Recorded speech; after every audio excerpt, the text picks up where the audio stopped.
PMC Hindi के सभी दर्शकों को मेरा प्रेम भरा नमस्कार। आत्मा की यात्रा कार्यक्रम में आप सभी का स्वागत है। आत्मा की यात्रा में जीवन के अंदर हम क्या सीखने आए हैं और हमारे जीवन का क्या लक्ष्य है, इसको जानने और समझने की कोई उम्र नहीं होती। तो आज हम जिन मास्टर्स से मिलेंगे, हमें ज्ञात होगा कि हम छोटी उम्र में भी अपने जीवन के पर्पस को जान सकते हैं। हमारे साथ आज जुड़ रही हैं अलेख्या शास्त्री जी, जो कि प्रोफेशनली चार्टर्ड अकाउंटेंट हैं और साथ में वन मीडिया कंपनी लिमिटेड की मैनेजिंग डायरेक्टर भी हैं। और वो पिछले 14 साल से ध्यान कर रही हैं और जीवन के लक्ष्य को उन्होंने समझ लिया है। सभी चैलेंजेस के साथ आगे बढ़ते हुए वो अपने जीवन को बहुत अच्छे तरीके से और सुलभ तरीके से आगे इसको समझ पा रही और जी रही हैं। तो चलिए मिलते हैं, समय ना गवाते हुए उन्हीं से ही उनकी जीवन की यात्रा को समझेंगे। स्वागत है अलेख्या शास्त्री जी आपका बहुत बहुत यात्रा कार्यक्रम में। Thank you. अलेख्या जी, हम ये जानना चाहते हैं कि आपका जो यात्रा इस धरती पर शुरू हुई बचपन से, आपके माता पिता, आपके भाई बहन, हम सब उसके बारे में जानना हैं। पहले आपको बहुत बहुत धन्यवाद। आज मेरी आपके साथ इस मंच पर ऐसे मुलाकात होने का। मेरे पिताजी का नाम DLN शास्त्री और मेरी माताजी का नाम वसंता शास्त्री। DLN यानी Durga Lakshmi Narasimha Shastri. Typical south Indian परिवार में जो हर एक का एक एक नाम जोड़ा जाता है। तो जब मैं पैदा हुई थी, मेरे पिताजी जब मेरा बर्थ सर्टिफिकेट बना रहे थे, तो वो साउथ में संप्रदाय क्या है कि हमारे घर का नाम दुर्गा है, पर मेरे पिताजी ऑलरेडी बहुत फॉरवर्ड थिंकिंग थे। तो इसे नाम वाम से क्या लेना देना है, इसको आसानी होगा कि शास्त्री लिख दो, तो उन्होंने अपना नाम लिख दिया। तो इसलिए मेरे बर्थ सर्टिफिकेट पर भी आप देखेंगे तो अलेख्या शास्त्री ही लिखेगा। मैं हैदराबाद में पैदा हुई थी और मेरे पिताजी उस समय कोलकाता में पोस्टेड थे।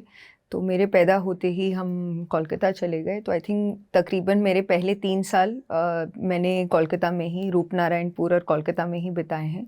तो मुझे अभी इस समय बिल्कुल नहीं याद, बहुत ही छोटी थी।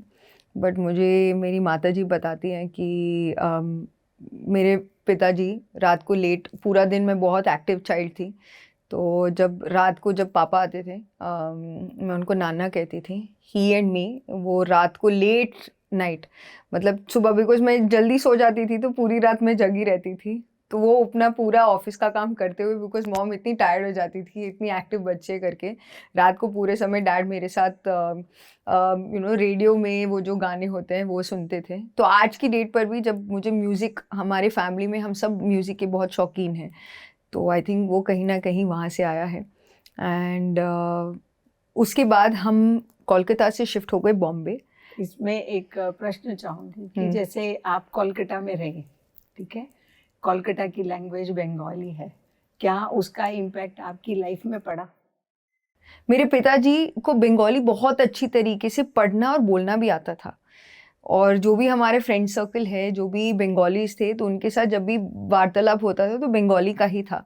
तो कहीं ना कहीं पे वो जो वेस्ट बंगाल का जो कल्चर है, जो ओपननेस है, फ्रीडम वाला, जो मेरी माताजी भी को भी बहुत डिफरेंट लगा था, बिकॉज वो दक्षिण में हैदराबाद में पली भरी थी, वो सारा इन्फ्लुएंस कहीं ना कहीं पे मेरे पिताजी के ओपननेस में, उनके अपब्रिंगिंग में और मेरे अपब्रिंगिंग में कहीं ना कहीं पे होगा।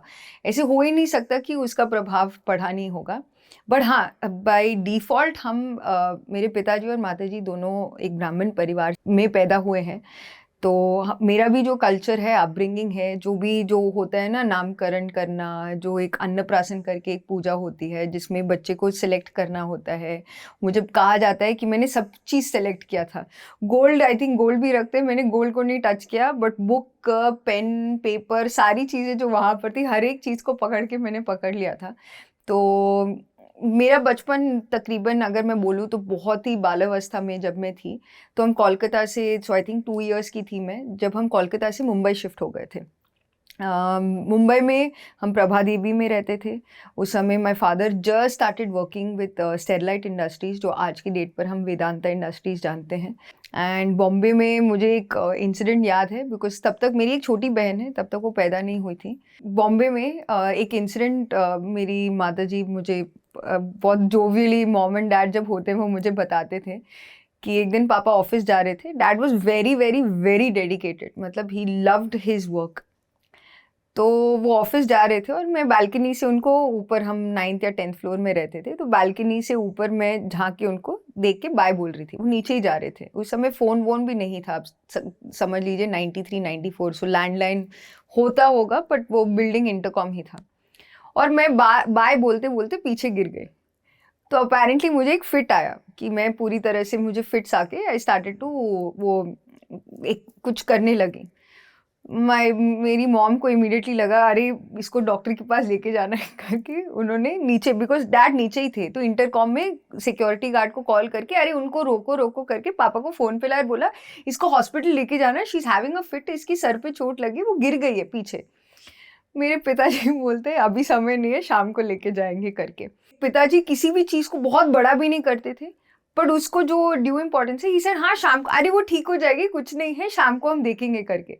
और वो अभी हम हंसते हैं, बट उस समय ऑफकोर्स मेरी माता जी को बहुत ऐसे टेंशन हुआ था। बट ऐसे बोलते हैं कि मैं, जब पापा ने ऐसे बोला कि अरे ये ठीक हो जाएगी करके, बस उन्होंने मुझे उठा के फिर रखा, मैं एक्चुअली ठीक हो गई भैया, 10 मिनट में फिर से मैं खेलने लगी। तो ये एक मतलब फ़नी सा जोवियल सा चीज़ जो आज मैं अपने पिताजी के बारे में याद करने की कोशिश करती हूँ, बिकॉज़ बहुत बारी ऐसे हुआ कि कोई भी पेरेंट, मुझे एक बारी स्टिचेस लगने थे, तो मैं बहुत ब्लीड कर रही थी। मेरे आसपास के सभी लोग बहुत ऐसे टेंस हो रहे थे कि अरे इस इतना ब्लीडिंग हो रहा है, रोक नहीं पा रहे।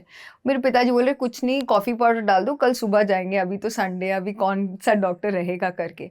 तो किसी भी चीज़ को बहुत बड़ा चढ़ाकर नहीं बहुत इम्पोर्टेंट है करके भी नहीं कहा। गेम्स में ऐसे होते रहते हैं।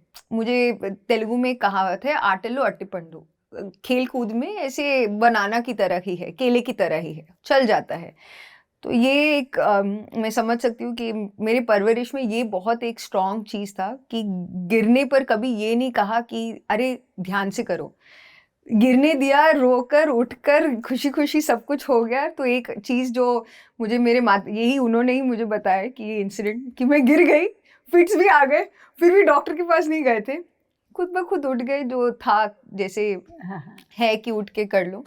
एंड उसी से ही फिर प्रभा देवी से हम शिफ्ट हो गए थे, मुंबई से हम शिफ्ट हो गए थे दिल्ली, जब 94 में मेरी छोटी बहन अमूल्य पैदा हुई थी।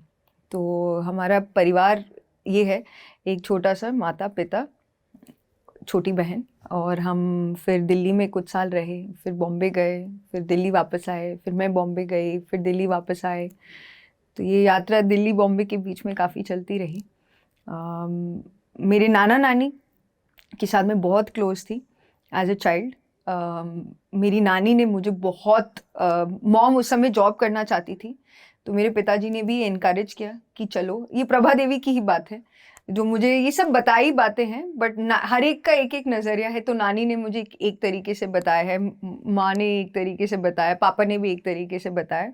बट जो अभी मुझे याद आके, मुझे एक चीज़ याद है कि जा रही थी, मॉम जॉब के लिए अप्लाई किया, तो नानी के साथ मैं आई थिंक 6-7 महीने में रही भी थी।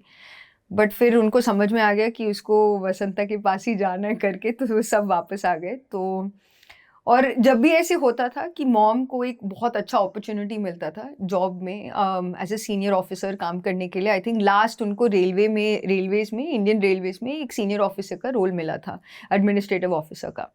वो बस उनका ज्वाइनिंग ही था अगले दिन। उसी दिन जब वो पहले 1-2 दिन गई भी थी, ऐसे बताते हैं कि एक क्रैश होता है बच्चों को छोड़ने के लिए। तो मैं सुबह जब एक बारी वॉशरूम गई, तो बस वहीं पे था। मैं पूरा दिन किसी के साथ, मैं किसी का अगर कोई मुझे खाना ऑफ़र करता है तो मैं वो नहीं खाती। मैं सबके साथ जो भी मेरा था मैं शेयर करती थी, बट अगर कोई मुझे ऑफ़र करता है तो मैं नहीं खाती थी। तो एक बारी टीचर ने, वो क्रैच की कोऑर्डिनेटर ने मॉम को बोला, आई थिंक 1 हफ्ता ही हुआ था, कि एक छोटे बच्चे के लिए इतना समय वॉशरूम ना जाना, रेस्ट रूम ना जाना हेल्दी नहीं है। तो अपेरेंटली मॉम ने मुझसे पूछा कि तुम क्यों नहीं जा रहे हो? तो मैंने कहा नहीं नहीं कोई बात नहीं, मैं रात को आपके यहाँ घर आके मैं कर लूँगी करके। तो फिर मॉम कहती है कि तब मुझे रियलाइज़ हुआ कि you are a very sensitive child, तो मैं ऐसे मेरा जॉब करने से मैं क्या ही तीर कमान कर लूँगी, my time is to spend with you करके। एंड 2-3 ऐसे इंस्टेंसेस थे। वो एक आर्टिस्ट रहते थे हमारे घर के नीचे, जिन्होंने अपेरेंटली मॉम को बोला था ये बहुत ब्राइट चाइल्ड है, आप इसकी क्रिएटिविटी को कभी रोकना मत करके। उस दिन से सारे घर के सारे दीवार, अभी भी जब हम फोटोज़ में देखते हैं, घर के सारे दीवारों में कोई ना कोई भी ऐसे दीवार छोड़ा नहीं था जिसमें पेंटिंग या कोई ड्राइंग नहीं किया हो। So now I think about it कि मेरे पेरेंट्स को मैं बहुत थैंक यू बोलना चाहती हूँ, बिकॉज उन्हें मुझे इतना, कोई भी यही सोचता है कि घर साफ होना चाहिए, साफ सुथरा होना चाहिए। लिटरली अगर जीवन एक कैनवस है, पेंटिंग करो, तो मेरे पेरेंट्स ने वो फ्रीडम दिया था। एंड सो तब मॉम ने डिसाइड किया कि वो जॉब नहीं करेंगी। तो वो पूरे समय उन्होंने, अब मैं कह सकती हूँ आज की डेट पर, जो भी एक्स्ट्रा करिकुलर्स, जो भी समय उन्होंने हमें दिया था हमारे प्रगति के लिए, उसके लिए मैं बहुत ग्रेटफुल हूँ। सो that is this is a छोटा सा फैमिली। तो बहुत अच्छी बात आपने बताई कि सबसे बड़ी चीज़ है कि अगर सभी पेरेंट्स के साथ ये होता है, बच्चों को ज़रा सी कोई चोट लग गया, कुछ हो गया, तो एकदम जैसे कोई लोग तो बहुत हवा क्रिएट कर देते हैं कि पैनिक बना दिया उस चीज़ को। परंतु ये एक हैबिट डालना कि जो बच्चा है वो भी उसमें ना जाए कि हाँ भाई मुझे बहुत कुछ हो गया, तो उसकी इंटरनल हीलिंग अपने आप ही होनी शुरू हो जाती है। तो ये आपको बचपन से एक चीज़ मिल गई।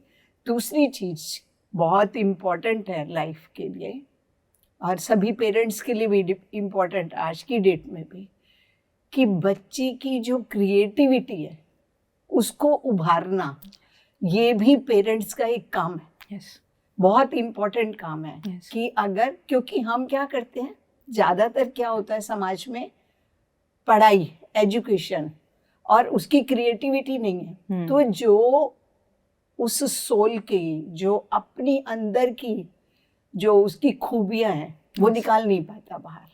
मुझे एक बात याद आ रही है, जब मेरा नाम चुना था मेरे पिताजी ने, अलेख्या, उस समय कुचिपुड़ी नृत्य करने वाली एक बहुत फेमस डांसर थी अलेख्या नरसिंह राव करके। तो मेरे पापा कहीं ना कहीं पे उनके मन में था, मैं एक क्लासिकल डांसर भी हूँ। जब पहली बारी वो ड्रॉप करने भी गए थे, उन्होंने कहा था you know there is a very famous lady, मैंने कभी फोटो भी नहीं देखा था उनका, Alekhya Narasimha Rao, she is a beautiful dancer करके उन्होंने कहा था। तो जब हम दिल्ली शिफ्ट हुए थे और अमूल्य सिर्फ 1 साल की थी और मैं 5 साल की हुई थी, आई थिंक मैं 5 साल पे ही मेरा डांस, मुझे क्लासिकल डांस, कुचिपुड़ी डांस में डाल दिया था। तो मुझे ऐसे गुरु भी मिले जो इतने एंथुजियास्टिकली मुझे ऐसे पूरी तरह से एक स्टूडेंट, परफेक्ट स्टूडेंट की तरह। तो एट द एज ऑफ 5 मेरी मदर एक वीणा वादन करती है, तो सरस्वती वीणा। तो बचपन से ही मेरी छोटी बहन जब से पैदा हुई है वो गाना ही गाती है। तो जो हमारे सारे समर वेकेशन कुछ भी है, जब से वो बोलने लगी, आवाज़ आ रही थी, वो गा ही रही थी। तो म्यूज़िक था ही, तो घर पर हमें म्यूज़िक मॉम ही सिखाती थी। तो मेरी पहली गुरु म्यूज़िक में, कर्नाटिक म्यूज़िक में मेरी माता जी रही, और उसी के साथ साथ डांस। तो जब मैं 5 इयर्स की थी, इमीडिएटली मुझे मेरे स्कूल में उस समय एक डांस टीचर थी जिनको लगा कि ये बहुत टैलेंटेड है करके। तो उनको फिर मैं घर आके मैं वो स्टेप्स करती थी, तो मॉम ने कहा नहीं दिस इज़ समथिंग करके, तो उन्होंने कहा चलो तुम सीखना चाहोगे? आई सेड हाँ हाँ मुझे तो बहुत पसंद है, मैं ऑलरेडी बहुत एक्टिव थी। मॉम को समझ में आ गया इसको सारे एक्स्ट्रा करिकुलर्स में रखने पड़ेंगे, नहीं तो दिन घंटे ख़त्म नहीं होंगे। तो वैसे ही dance, so I think at the age of 5 Kuchipudi dance मैंने सीखना शुरू किया। बहुत अच्छी बात है कि पेरेंट्स बच्चे का कैलिबर पहचाने और उसको उस रास्ते पर ले जाए। सिर्फ पढ़ाई पढ़ाई नहीं है, बट एजुकेशन भी चाहिए, क्योंकि आगे बढ़कर हमें और भी चीज़ है। तो अब हम जानना चाहते हैं कि आपकी एजुकेशन कैसे थी, आपने क्या किया? तो जैसे स्कूलिंग हमने थोड़ा दिल्ली में किया, फिर दिल्ली में जब 4th स्टैंडर्ड कंप्लीट ही करने वाले थे, उस समय हम नारायणा विहार में रहते थे। तो सलमान पब्लिक स्कूल में हम, जूनियर स्कूल में हम थे। छोटा सा स्कूल था, डांस भी करते थे। तो सारे जो हमारे एनुअल डेज होते थे, हर चीज़ में स्टार्टिंग में, और मैं मेरी डांस टीचर की मैं फेवरेट थी, बिकॉज़ मैं अब मुझे समझ में आता है कि मेरे लिए डांस हर वक्त बहुत आसान था। कुचिपुड़ी डांस मुझे ऐसे लगता था कि मेरे रग रग में ही है, और एलिक्यूशन और डिबेट मुझे बहुत पसंद था। तो ये सारी चीज़ें टिल द एज ऑफ 4, तो मैं उस आप समझ लीजिए कि मेरे सारे सर्टिफिकेट्स मेरी first first first first first ऐसे ही था। तो ऐसे पढ़ाई में भी ऐसे था। मुझे इन जनरल मुझे ऐसे लगता था कि पढ़ाई में मेरी मॉम बहुत बारी टीचर को कंप्लेन करती थी, आप क्या होमवर्क नहीं देते हो क्या करके। मॉम मुझसे भी पूछती थी, तुम्हें होमवर्क नहीं मिलता क्या करके। तो मैं मॉम को बोलती थी, अरे मेरा होमवर्क क्लास में ही हो गया था, वो टीचर बोल रही थी, वो किसी को डांट रही थी, तो मुझे टाइम मिल गया तो मैंने कर लिया करके, या लंच टाइम में मैंने कर लिया। तो फिर मॉम थोड़ी परेशान हो जाती थी, बिकॉज दिन में फिर इतने घंटे बच जाते हैं स्कूल से आने के बाद, एक्स्ट्रा करिकुलर्स के आने के बाद भी। तो 4th स्टैंडर्ड तक हम दिल्ली में ही थे, then we shifted to Bombay, and Bombay में भी ऐसे ही था। बॉम्बे में एडिशनली जो मैंने सीखा था, apart from music and dance, जो बचपन से ही कंटिन्यू हो रहा था, वो आर्ट था। तो आर्ट सीखने को मिला, और डांस भी ऐसे ही कंटिन्यू किया। और उस समय मेरे पेरेंट्स ने मुझे इतना बोल्ड बना दिया था कि दिल्ली में तो फिर भी मदर फादर आते थे हमें स्कूल ड्रॉप करने के लिए। जब डांस मैंने सीखना शुरू किया था बॉम्बे में, तो हमारे घर के ऑपोजिट एक बस होता था, तो बस में जाना अकेले, कोई मॉम डैड नहीं आते थे। एक बस नंबर था जो बता दिया था, पहली बार ही बता दिया था कि ये है रास्ता जाने का। तो मैं अपने आप ही बस में चढ़ जाती थी। उस समय टेनिस भी सीखा मैंने, लॉन टेनिस हम सीखते थे। तो शिवाजी स्टेडियम, पहले हम कोलाबा में MSLT में, फिर शिवाजी स्टेडियम। बॉम्बे में पब्लिक ट्रांसपोर्ट सबसे आसान तरीका है एक जगह से दूसरी जगह ट्रैवल करने के लिए। तो पहली बारी बता दिया था ये बस रूट है करके। 86 बस रहता था, हम ऑल्टरमाउंट रोड में रहते थे, घर के ऑपोजिट ही स्कूल था, घर के ऑपोजिट ही बस स्टॉप था। जाते थे, अपना कार्यक्रम सारा एक्टिविटीज़ करके वापस आ जाते थे। तो हर एक स्टेप में, मेरे हर एक क्रिएटिव प्रोसेस में जो भी क्लासेस रहते थे, मॉम पूरी तरह से हमारे साथ ही रहती थी। तो भले वो स्विमिंग हो, लॉन टेनिस हो, डांस हो, म्यूज़िक हो, आर्ट हो, हर जगह देयर वाज मॉम हर वक्त एक कांस्टेंट की तरह गाइड करती रहती थी। और वो रहती थी बिकॉज वो फीडबैक भी लेती थी हमारे टीचर से, और कैसे वो इम्प्रूव कर सके। मैं पॉइंटर्स पूछती थी, अच्छा मैं इसमें और कैसे बेहतर कर सकूँ, इसमें और बेहतर कैसे कर सकूँ। मेरे साथ और मेरी छोटी बहन के साथ, दोनों के साथ मॉम हर वक्त रहती थी। तो बॉम्बे में हम आई थिंक तकरीबन 4-5 साल और रहे थे ऑल्टरमाउंट रोड में। तो मैं अपने 8th या 9th स्टैंडर्ड पे जब हम निकल रहे थे वापस, हम वापस आए दिल्ली। तब से हम दिल्ली में ही रह रहे हैं। उस समय मेरे पिताजी और हम सब साथ मिलके बाराखंबा में रहते थे। तो हम बॉम्बे में ऐसे एनवायरनमेंट में थे, माहौल में थे, जैसे कि आप समझ लीजिए कि रात को 10 बजे भी अगर अगले दिन सुबह ब्रेड चाहिए ब्रेकफास्ट बनाने के लिए, तो बोलते थे जाके ले आओ। ऐसे जो कहीं पर जो रिस्ट्रिक्शंस नहीं होती, नहीं जा सकते, घर के पीछे ही, घर के आसपास ही। लड़की है उसको बाहर नहीं भेजना, या रात हो गई है मुझे अभी भी याद है, आई थिंक मैं 7th स्टैंडर्ड में थी, पापा एक ट्रिप से वापस आए थे। पापा बहुत ट्रैवल करते थे, सो पापा एक ट्रिप से वापस आए थे, उनका जन्मदिन था और मैं गिफ्ट देना चाह रही थी। तो he said okay fine, so he gave me money and he said okay तुम मेरे लिए गिफ्ट खरीद के लाओ। और मुझे अभी भी याद है, मैं ऑल्टरमाउंट रोड से भागते भागते, ब्रीच कैंडी एक जगह है, तो ब्रीच कैंडी में एक शॉप था जिसमें मुझे पता था मेरी फेवरेट शर्ट वहाँ पर होगी पापा को देने के लिए। मैं खुद भागते भागते गई, जाके लाई, पैसे उन्होंने दिए थे। तो इतना फ्रीडम था कि कहीं पर भी ये ऐसा नहीं था कि हम नहीं कर सकते, भले वो ट्रैवलिंग हो या किसी भी चीज़ के लिए। There was always so much openness and freedom. तो रात को लेट जाकर कुछ जाके मार्केट से भी अगर लाना होता तो, या एंड बॉम्बे में ये कल्चर भी था, और घर में भी, घर माहौल में भी ऐसे ही था कि सब नेचुरल है, इट्स वेरी नेचुरल।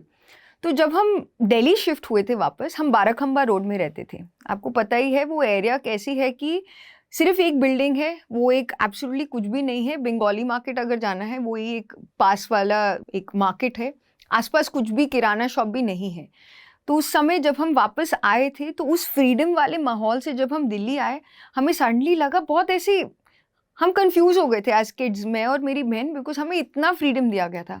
हम अकेले उस बिल्डिंग में, हम और एक और परिवार ही रहते थे, बाकी सब ऑफिसेस ही थे आसपास और सब बंगलोज ही थे। तो बॉम्बे का जो कल्चर देखा था और वापस जब यहाँ पर आए तो थोड़ा हमें टाइम लगा एडजस्ट होने के लिए, बिकॉज दिल्ली का कल्चर काफ़ी डिफरेंट है उस तरीके से बॉम्बे से। एंड आप समझ सकते हैं कि मैं आई थिंक टीनेजर भी बन गई थी उस समय, तो कहीं ना कहीं पे मुझे काफ़ी इम्पैक्ट पड़ा, बिकॉज बॉम्बे में जो ओपननेस था, जो भेदभाव नहीं होता, सब कल्चर्स, इकोनॉमिक स्टेटस, सब लोग एकजुट होके रहते हैं। तो जब हम दिल्ली आए, फॉर मी वो काफ़ी शॉकिंग था। इवन दो बचपन में हम थे दिल्ली में, बट वो इन्वायरमेंट था नहीं। तो जब हम बाराखंबा में रहना शुरू किया तो हमें गाड़ी छोड़ने के लिए आती थी, तो सुबह और शाम को हमें स्कूल से वापस लेके जाने के लिए, वापस आने के लिए, और यहाँ पर नेशनल स्टेडियम भी है तो हम स्विमिंग और टेनिस भी वहाँ पर कंटिन्यू किए। सो जो भी एक्टिविटीज़ जहाँ पर भी है, वो मॉम डैड यही ढूंढते थे कि हमारा स्कूल ऐसी जगह हो ताकि सारी अम्यूनिटीज़, हमारा घर भी ऐसी जगह हो ताकि बच्चों को सारी अम्यूनिटीज़ मिल जाए। तो सुबह शाम कोई भी क्लासेस के लिए जाना, जो पहले मैं पब्लिक ट्रांसपोर्ट यूज़ करती थी, अब सिर्फ एक ड्राइवर और गाड़ी होता था, फिर मॉम भी हमें हर जगह लेके जाती थी। तो वो ड्राइवर और car was a very constant thing, जो फॉर अस बॉम्बे से जब हमने कंपैरिजन किया था, जो बहुत स्ट्रांगली हमारे माइंड में था कि सब लोग एक ही हैं, पब्लिक ट्रांसपोर्ट लेना it's a very common thing. Delhi में वो कहीं ना कहीं पे था नहीं। फिर भी बिकॉज हम बंगाली मार्केट के पास ही रहते थे, तो सैटरडे संडे ऐसे होता था कि पापा अगर होते थे तो चलो, सो वो गाड़ी वाड़ी कुछ नहीं, हम बस चल के चले जाते थे। कहीं पर माहौल अलग होता था, बट पापा ने कभी भी ऐसे हमें फील नहीं होने दिया कि हम वी आर डिफरेंट और अलग हैं, लाइक अब तुम गाड़ी से जा रहे हो। उनका जो भी सिचुएशन, जो भी फाइनेंशियल सिचुएशन उनका होता था, हमारा जो ये एक स्टेबल, हमारा जो घर का अपब्रिंग है, माहौल है, उसमें कोई डिफरेंस नहीं था। तो बाराखंबा से फिर हम थोड़े टाइम शिफ्ट हुए सफदरजंग एनक्लेव, जहाँ पर अभी भी हम रहते हैं, आसपास में ही। एंड मेरे पूरे स्कूल के upbringing, we were always raised in a convent school.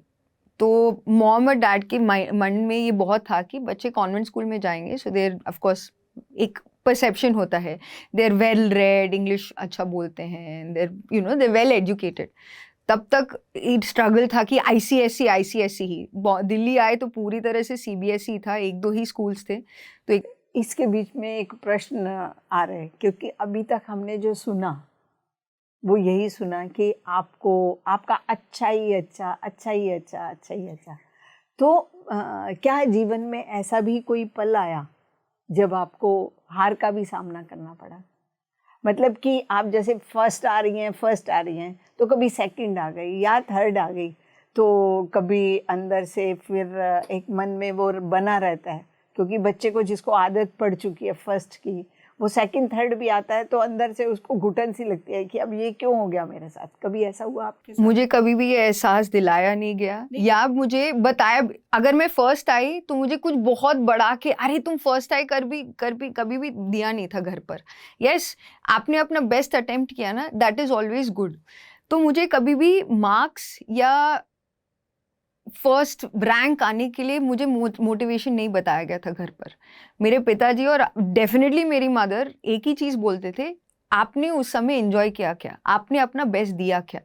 तो बचपन में जितनी बारी फर्स्ट आए या अगर मैं सेकंड आए या मुझे हर वक्त पार्टिसिपेट करना चाहिए। पार्टिसिपेशन से तुम्हें कुछ ना कुछ यू लर्न समथिंग। तुमने एंजॉय किया कि नहीं, अरे तुमने ट्राई तो किया करके ही प्रोत्साहन दिया गया था।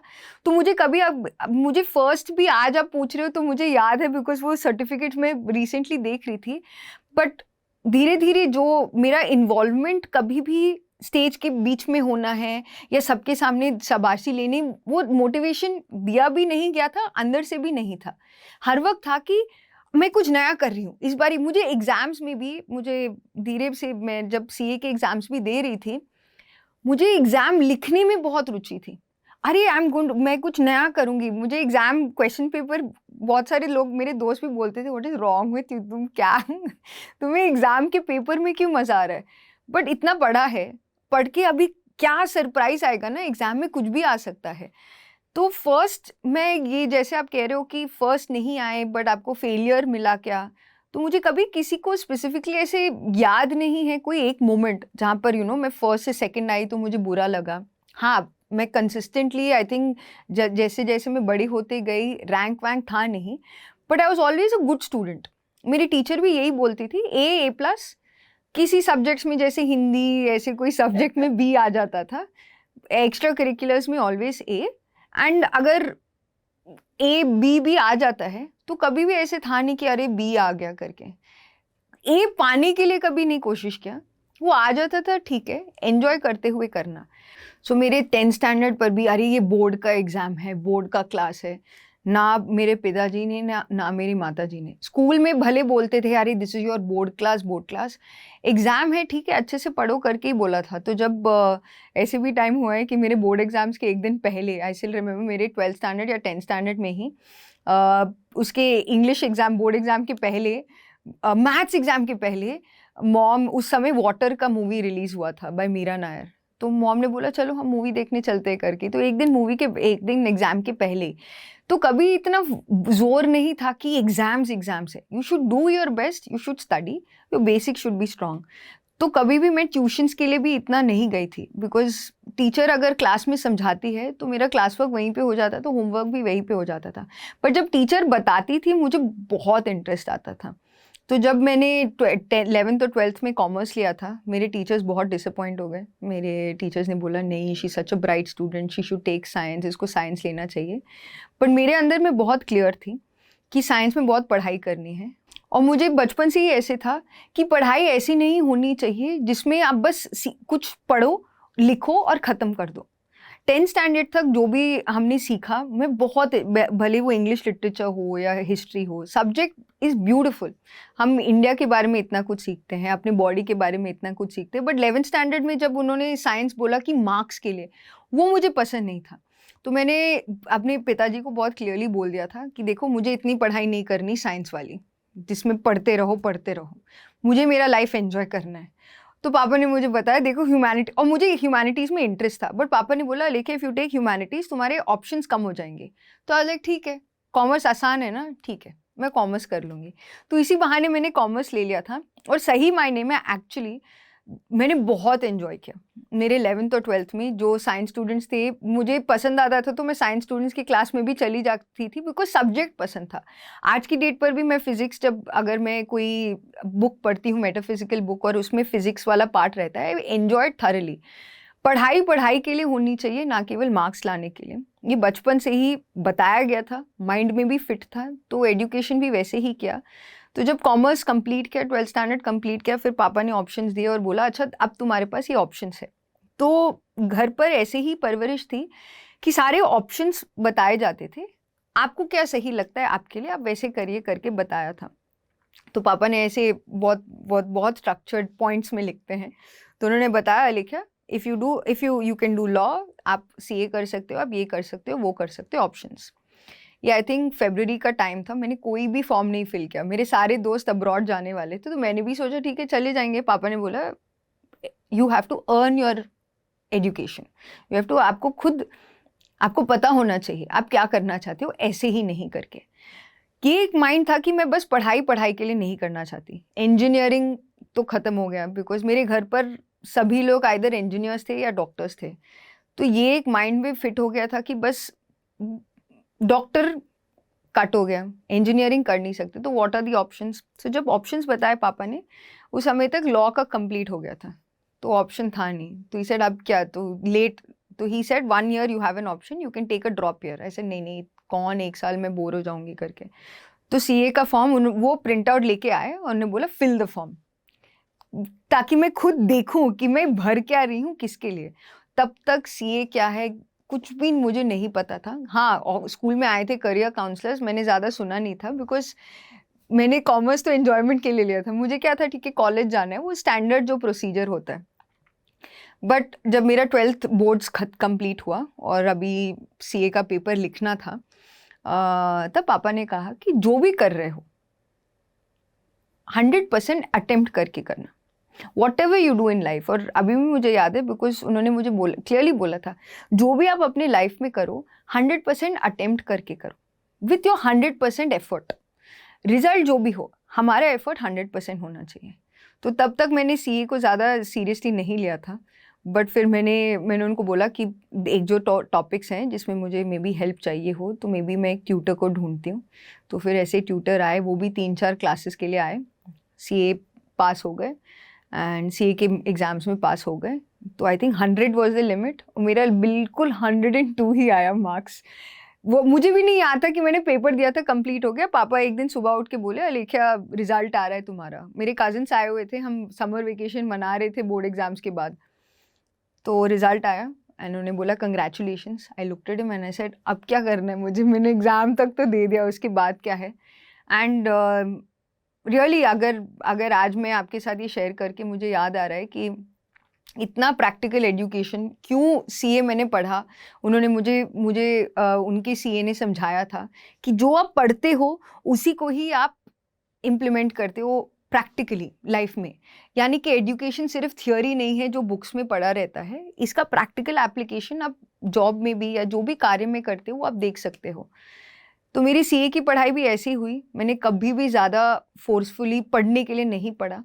तो बाकी सारे लोग क्या बोलते हैं, नॉर्मल कॉलेज के लिए जाते हैं और वो जो आर्टिकलशिप होता है वो सिग्नेचर ले लेते हैं, फर्जी सिग्नेचर ले लेते हैं। पर मुझे ऐसे था कि नहीं, मैं एक ऐसी चीज़ करना चाहती हूँ, मैं जानना चाहती हूँ कि एक्चुअली होता क्या है।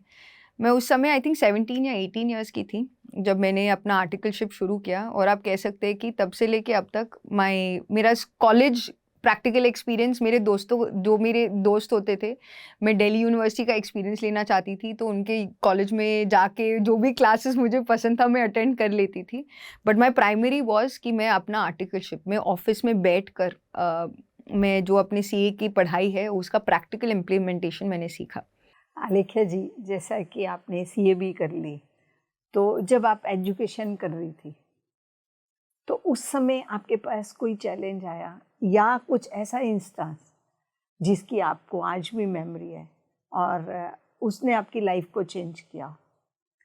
एक्चुअली वहीं से मेरी स्पिरिचुअल यात्रा की भी शुरुआत होती है। इस समय मेरे पिताजी के फिज़िकल हेल्थ चैलेंजेस आए थे। हम 4 लोग थे परिवार में, बहुत हैप्पी थे। हमारा जो हॉलीडेज़ के लिए हम जाते थे, जो ट्रिप्स के लिए जाते थे, जो भी होता है सुख दुख, जो भी चिल्लाते भी थे, गुस्सा भी होते थे। मेरे टीनेज ईयर्स में तो मैंने बहुत लड़ाई की है मेरे माता पिताजी के साथ, बिकॉज़ वो मेरी माताजी बहुत समाज के प्रति बहुत सब अच्छा होना चाहिए, लड़की मतलब अच्छे से प्यार से बैठकर ऐसे करना चाहिए। और मैं बोलती थी किसने डिफ़ाइन किया है, समाज कौन है हमें बताने के लिए हमें कैसे जीना है करके। तो वो एक कशमकश चलती रहती थी मॉम के साथ। तो but we were a very close knit family. तो जब पापा का हेल्थ चैलेंज आया तो for us it was very difficult, because किसके साथ शेयर करें पता नहीं, एंड हम कैसे सपोर्ट कर सकते हैं वो भी नहीं समझ में आया। एंड उसके बिल्कुल पहले थोड़ा था कि हमने एक मॉम को उस समय एस्ट्रोलॉजी का बहुत शौक था, उनके भी फिज़िकल चैलेंजेस थे। तो जब उस समय स्टार्टिंग में आई थिंक मेरे 10th या 11th के टाइम पर ही मेरे मॉम के होम्योपैथिक डॉक्टर जो एस्ट्रोलॉजी भी करते थे, उन्होंने मॉम को कहा कि आपकी बड़ी बेटी का काल सर्प दोष है करके। तो उन्होंने सजेस्ट किया था उनको कि वो एक ध्यान का तकनीक करते हैं कि अलेख्या भी ये करना शुरू करे। तो मेरा पहला परिचय ध्यान के साथ वैसे हुआ था। तो हर सैटरडे मेरी माताजी, मेरे पिताजी, मेरी छोटी बहन मुझे ड्रॉप करने के लिए आते थे। वो बाहर ही बैठते थे, ध्यान सिर्फ मेरे लिए ज़रूरी है बिकॉज मेरा दोष है करके, बिकॉज हमारे माइंड में ऐसे था भी नहीं, बस दोष क्लियर करने के लिए कुछ तकनीक बता रहे करके। फिर मेरी माताजी ने कहा नहीं, अकेली लड़की हमारी जा रही है, ऐसे नहीं, हम भी चलते हैं उसके साथ। तो वो बाहर के गेट से अंदर के रूम में आ गए और उस समय वो सहज योग टेक्निक बताते थे। तो धीरे धीरे मेरे माता पिताजी ने भी शुरू किया, तो हम चारों लोगों ने ध्यान करना शुरू किया। तो ऐसे हमारी ध्यान की यात्रा शुरुआत हुई थी। हमने ज़्यादा कुछ फील नहीं किया। उस समय भी था कि जो भी हम कर रहे हैं उसको पूर्ण तरीके से करें। तो जो भी वो कहते थे, वो उस समय हमें कहते थे कि लहसुन का बहुत उपयोग करो। तो हम हर चीज़ में लहसुन डालते थे, मतलब भर भर के हमने खाने में लहसुन डाल के देखा। बॉडी में अलग अलग चीज़ें होती थी, बट उनकी बात पे विश्वास करके ठीक है, कोशिश हम हर एक प्रयास करेंगे करके हम करते थे। बट कुछ एक इंसिडेंट्स हुआ था उनके साथ, जिससे जो हमारा जो परिवार का जो बेस है कि हम एक गुरु को, एक भगवान से विश्वास हटाकर जब हम एक गुरु के पास जा रहे हैं, उस समय वो गुरु भी नहीं थे, वो एक हमसे ज़्यादा जानने वाले एक मास्टर थे जिनके ऊपर हम फेथ रख के जा रहे थे। बट धीरे धीरे उनका व्यवहार बदलने लगा और मेरी माताजी एक ऐसे बहुत इंडिपेंडेंट उनका माइंडसेट है कि उनके मन में वो इंट्यूशन को बहुत फॉलो कर रही थी। तो उन्होंने कहा there is something not right here. तो धीरे धीरे हम वहाँ पर जाना बंद कर दिया। इसी समय एक समय आया जब इसी दौरान मेरे पिताजी का हेल्थ चैलेंज भी शुरू हुआ। तो जो एक हैप्पी गो लकी फैमिली थी, जो हम वेकेशंस के लिए जाते थे, कहीं ना कहीं पे वो रुकावट आई। जब हेल्थ चैलेंज आते हैं तो हमारा रूटीन पूरी तरह से ना, आप समझ लीजिए सुबह इस समय पे दवाई देना, अच्छा अब ये खाना खाना है, एक रूटीन, एक ऐसे फिक्स बंध गए थे हम उस रूटीन के अंदर उनके हेल्थ चैलेंज की वजह से।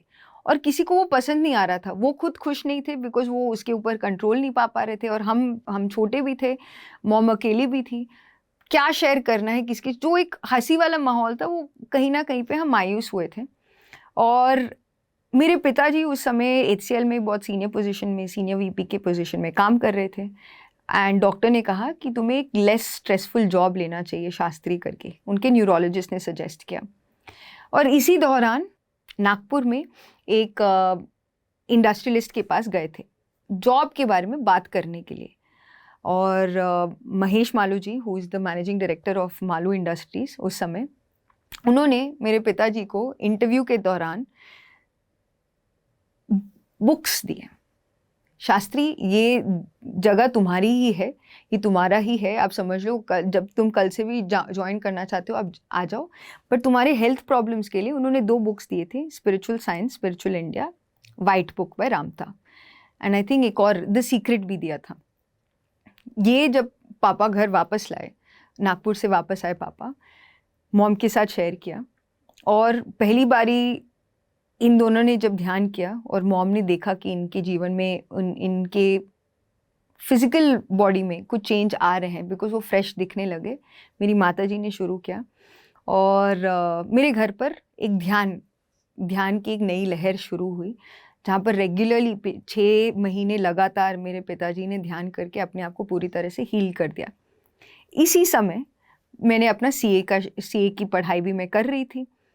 तो CA की पढ़ाई करते समय अभी तक मेरे जीवन में कभी भी मैंने फेलियर नहीं देखा था। तो उस समय मेरा CA एंट्रेंस हो तो गया था। मैं आई थिंक 1.5 ईयर तक मैंने जॉब करना भी शुरू कर दिया था, आर्टिकलशिप, एंड मैंने CA का पेपर दिया, is the second level, inter. पहली बारी मैंने अपने जीवन में फेलियर एक्सपीरियंस किया, बिकॉज एक ग्रुप पास हो गया था, एक ग्रुप बिल्कुल पास नहीं हुआ, 1-2 मार्क्स ही रह गए थी मैं। और जो अभी तक मुझे बताया गया था, CA बहुत ऐसे टफ चीज़ है, मुझे कभी लगा नहीं, बट टफ चीज़ है। समाज ऐसे बोलता है कि एक बारी जो फेल हो जाता है उसको बार बार ये पेपर देने होते हैं, बहुत कम परसेंटेज को ही इंस्टीट्यूट पास करती है करके, ये सारी चीज़ें मैं सुन रही थी। तो मेरे पिताजी का हेल्थ प्रॉब्लम ठीक तो हो गया था, एंड धीरे धीरे हमारे घर के माहौल में भी बदलाव आया था। अब मेरे लाइफ में ये चैलेंज आ गया कि अब मैंने फेलियर एक्सपीरियंस किया। तो तब एक्चुअली रियली मेरी ध्यान की यात्रा शुरू हुई। उस समय तक घर में जो भी मास्टर्स आते थे, उनकी बातें सुनना, एक्सपीरियंसेस सुनना बहुत अच्छा लगता था। सेवा भाव भी था मन के अंदर, तो घर पे इतने सारे लोग आ रहे हैं, उनका सेवा करने का भी मौका मिल रहा था, तो वो भी करते थे। कहीं ना कहीं पे ध्यान भी करते थे हम। ये आई थिंक तकरीबन 2009 की बात है, बट पूरी तरह से उसमें मग्न नहीं हुए। पर जब अपने जीवन में, मैं बहुत खुश थी कि मेरे पेरेंट्स ध्यान कर रहे थे और मेरे पिताजी ठीक हो गए, मुझे लगा उनके लिए है।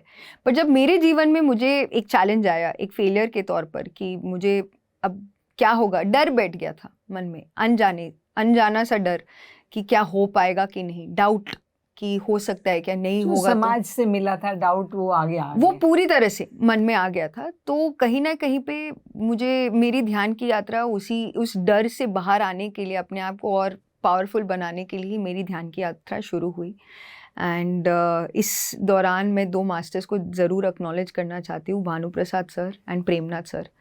भानुप्रसाद सर के अनुभवों ने मुझे इतना प्रेरित किया कि मुझे पिरामिड स्पिरिचुअल सोसाइटीज़ मूवमेंट, जिसका मुझे कोई परिचय नहीं था, अभी तक हम पत्री जी से भी नहीं मिले थे, कोई परिचय नहीं था, बस एक आंध्रा के एक छोटे से गांव से एक प्रोफेसर दिल्ली में आके हिंदी ना जानते हुए भी अपना पूरा घर परिवार छोड़कर यहाँ पर एक तपन से मुझे अपना ध्यान अनुभव सुनाने के लिए हर संडे आ रहे हैं करके, मुझे सबसे पहले हफ्ते मुझे लगा ये लोग पागल हैं, ये कल्ट के पार्ट हैं।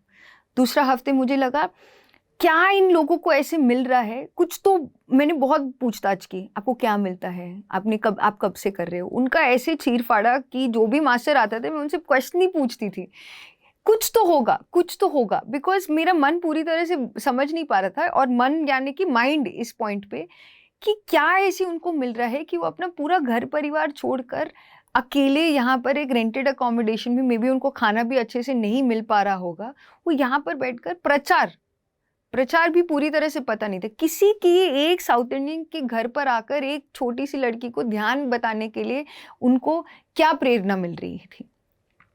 तो तीसरे हफ्ते और चौथे हफ्ते आप समझ लीजिए कि वो एक हफ्ते वो हैदराबाद भी वापस जाके आए थे, और चौथे हफ्ते जब वो उन्होंने अपना अनुभव शेयर किया, उन्होंने एक एक्सपीरियंस शेयर किया कि 2 साल हो गए थे कि वो घर नहीं गए थे, बट उनकी माताजी ने उनको कॉल करके बोला कि भानु आ जाओ करके, तो उनके मन में भी कुछ जागरूक हुआ, वो गए।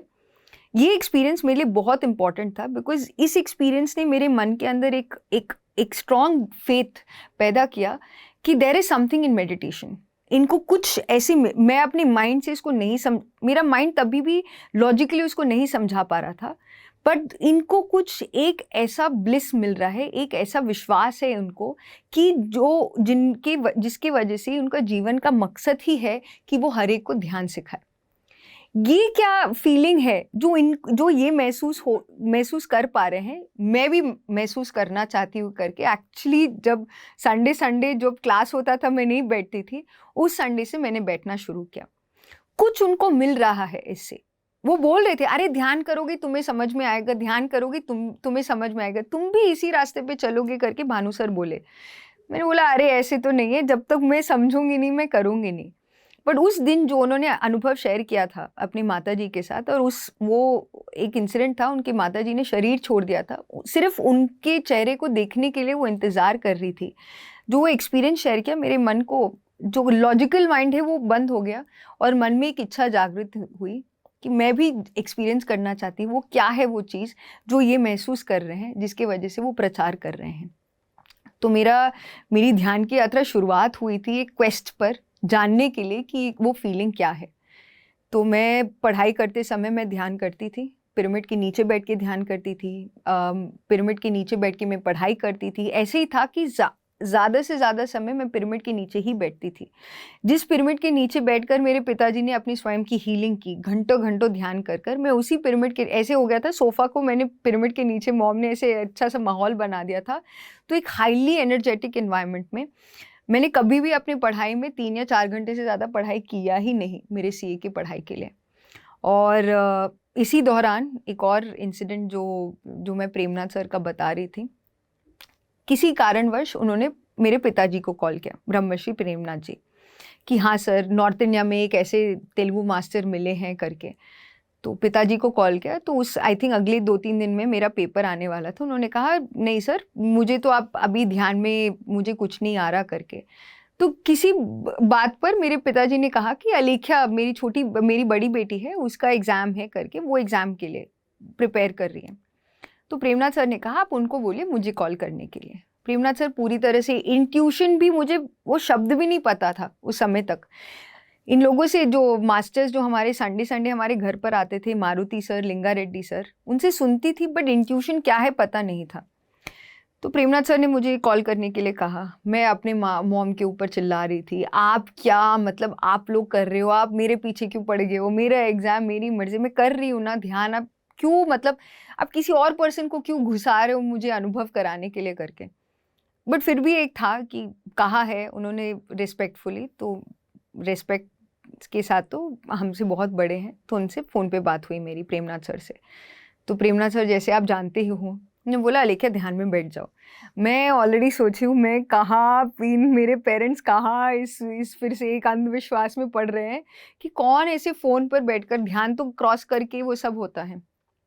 फिर भी एक एग्ज़ाम का टाइम था, तो लाइक चलो ठीक है, हर प्रयोग करना अच्छी बात है करके। तो मैं बैठी ध्यान में, उन्होंने बस बोला बस आंखें बंद करो और देखते रहो, देखते रहो, देखते रहो, देखते रहो। तो उन्होंने बोला अब क्या हो रहा है। मुझे अभी भी आज की डेट पर भी वो एक्सपीरियंस कल की तरह ही ऐसे याद है। मेरा पहला टनल एक्सपीरियंस, जो मैंने बुक्स में बहुत टाइम बाद पढ़ा था कि ऐसे होता है करके, कि मेरा पहला tunnel experience Premnath sir phone पे गाइड कर रहे थे, बस देखो अलेख्या, अच्छा अंधकार है, देखो क्या हो रहा है, देखो।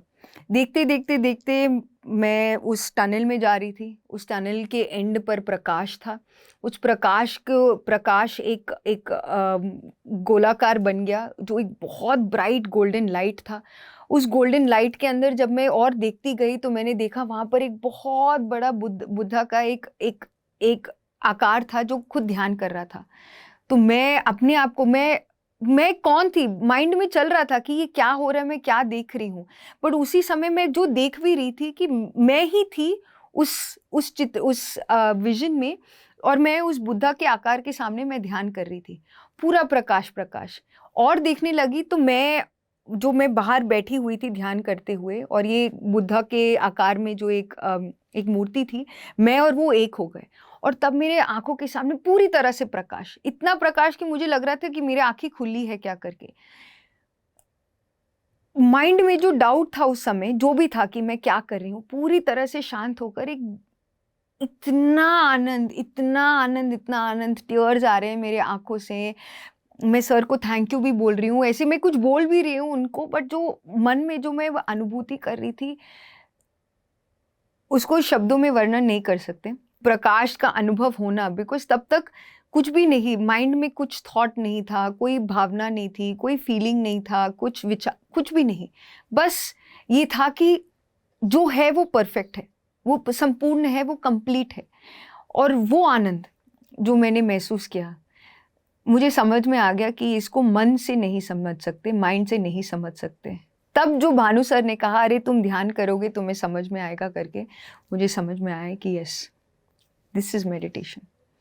और कुछ ही दिनों के बाद ही फिर मेरी पति जी से भी मुलाकात हुई थी, और ऐसे मेरी, आप समझ लीजिए कि मेरे फेलियर से मेरी ध्यान की यात्रा शुरू हुई। हमने जैसा कि पहले सुना ही है कि आपके ध्यान में आपको कुछ पिरामिड में नीचे बैठ के कुछ अनुभव था, ताकि औरों को भी ये चीज़ समझ आए कि हम जब ध्यान करते हैं और अनुभव करते हैं तो कहीं ना कहीं हमारी इंट्यूशन, जिसको हम समझना चाहते हैं, वो बिल्कुल साक्षात होती है हमारे साथ, बट हम जागरूक नहीं होते। तो उसका अनुभव हम चाहेंगे आप शेयर करें। तो जब ये प्रकाश का अनुभव हुआ, फ़ोन कॉल ख़त्म नहीं हुआ था, बिकॉज अब प्रेमनाथ सर ने कहा अब तुम देखो, कल जो तुम्हारा पेपर आने वाला है वो पेपर को देखो।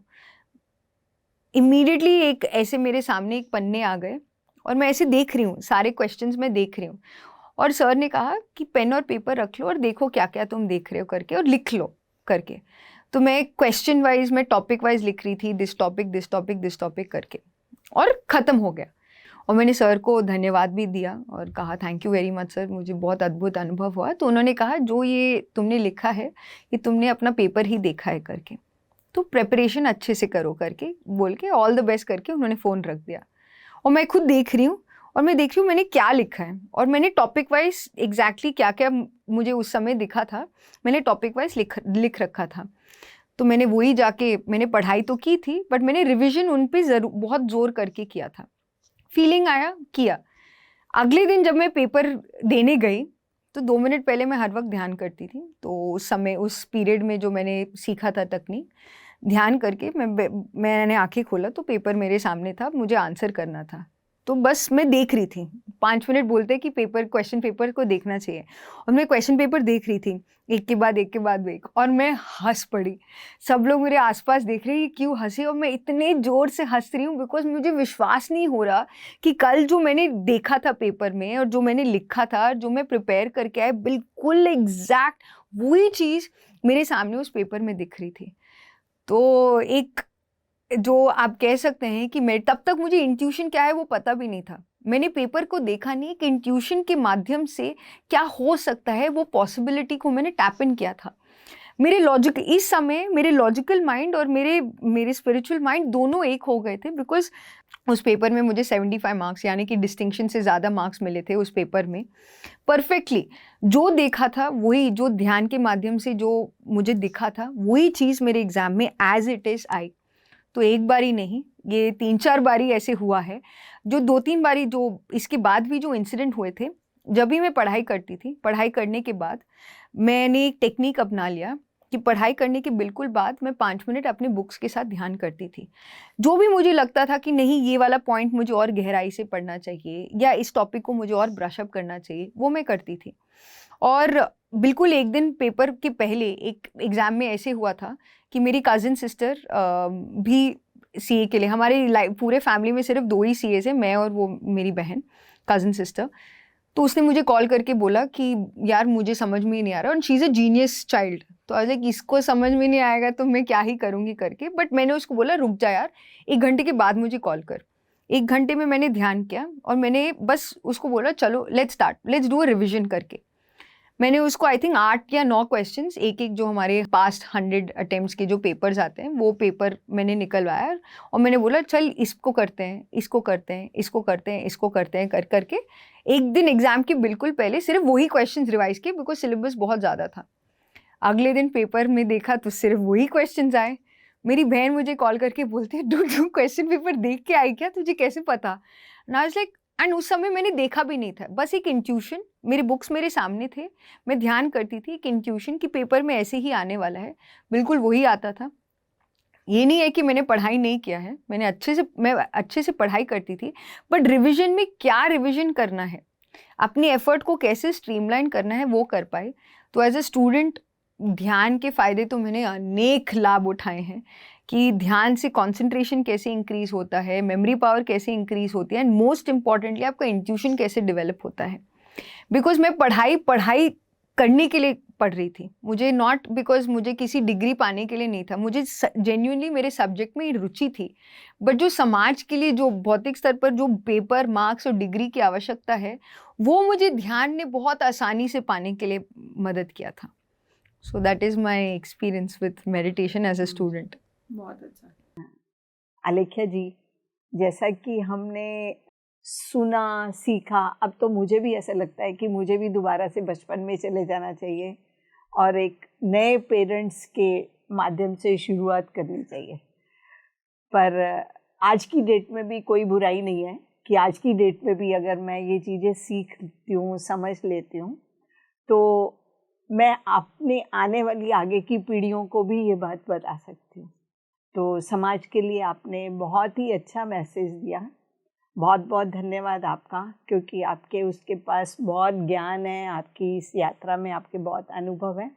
तो हम जानेंगे एक नए एपिसोड में, तब तक के लिए आज्ञा चाहते हैं आपसे। बहुत बहुत धन्यवाद, थैंक यू। दर्शकों, जीवन के अंदर किसी भी यात्रा को सुनना एक पुस्तक को पढ़ना है। उस पुस्तक से हम क्या जान सकते हैं? हम सोचते हैं, पत्री जी ने एक मैसेज दिया कि हमें स्वाध्याय करना है। पीएमसी हिंदी ने ये आत्मा की यात्रा का नया एपिसोड बनाया, तो ये पुस्तक है हमारे लिए। तो हमें कैसे जीवन में बच्चों के साथ रहना है, कैसे उनके अंदर की जो खूबियां हैं उनको पेरेंट्स ही बाहर निकाल सकते हैं। समाज जो फीडिंग देती है हर बार वो पूरी नहीं होती, उससे कहीं ना कहीं कुछ डर डिवेलप हो जाता है, या हम कुछ दिखाना चाहते हैं वो गलत रूप से सामने आता है। और ध्यान करने से हमारी जागरूकता बढ़ती है। तो हमारा जो अंदर की इंट्यूशन है, जिसको हम बहुत बार बोलते हैं आत्मा की आवाज़, वो हमेशा आती। हम किसी भी परिस्थिति में आत्मा की आवाज़ आती है, परंतु हमने अपनी धारणाओं के क्लाउड्स उसके ऊपर डाल दिए होते हैं, जिसके कारण से वो हम सुन नहीं पाते। तो ध्यान के माध्यम से हमारी जागरूकता बढ़ती है। तो ध्यान करिए, जैसे कि अलेख्या जी ने ध्यान के माध्यम से हर चीज़ को, एक सबसे बड़ी चीज़ है कि हम कोई भी कार्य करें अनुभव करना बहुत ज़रूरी। हम अनुभव करने के लिए उसके अंदर की जो आनंद की अनुभूति है उस कार्य को इसलिए करें। तो अब इस यात्रा में हमारे पास आगे बहुत कुछ है सुनने के लिए। तब तक हमारे लिए बने रहिए हमारे साथ। अगले एपिसोड में हम अलेख्या जी से फिर मिलेंगे। तब तक के लिए आपसे आज्ञा चाहते हैं। नमस्कार। आप सबको उनका पास्ट लाइफ क्या है, उनका अनुभव क्या है, वो बताते रहते हो। अरे आप ऐसे हो गए, वैलिडेट करते रहते हो ना। मुझे दिख रहा है मेरे पुनर्जन्म क्या है, मेरे पास्ट लाइफ क्या है। थोड़ा उस समय मेरा क्यूरियोसिटी था कि सब लोग जान रहे हैं अपना पास्ट लाइफ क्या है, और उस ट्रिप में बहुत सारे लोग को पति से ने कहा तुम ये हो, तुम ये हो, तुम ये हो करके। तो ऐसे मुझे भी बता दो सर, ऐसे क्या आप सर आज बता दो सर। उस समय मैं ऑटोबायोग्राफी ऑफ ए योगी पढ़ रही थी। तो एक गुरु जो भी बोलता है वो जो ट्रूथ है, ट्रूथ ही निकलता है। तो पति सर से जब पूछा तो उन्होंने बहुत टाइम मेरी तरफ देखा और बोला अलेख्या आप शादी कर लो। और मैं उस दिन सर से बहुत रूठ गई। मैंने उनसे बोला आप नहीं जवाब देना चाहते आप बोल दो, बट आप ऐसे क्यों बोल रहे हो। उन्होंने उस दिन कह तो दिया था, बट मेरा मन पूरी तरह से विश्वास नहीं कर रहा था, क्योंकि अभी तक मेरे माइंड में यही था कि मैं उस समय प्रचार करना भी बहुत शुरू कर दिया था। और मैं जितना मेरे जॉब में मुझे समय मिलता था उससे ज़्यादा समय मैं धीरे धीरे वॉलंटियरिंग में देना शुरू करती थी, जिस भी तरीके से।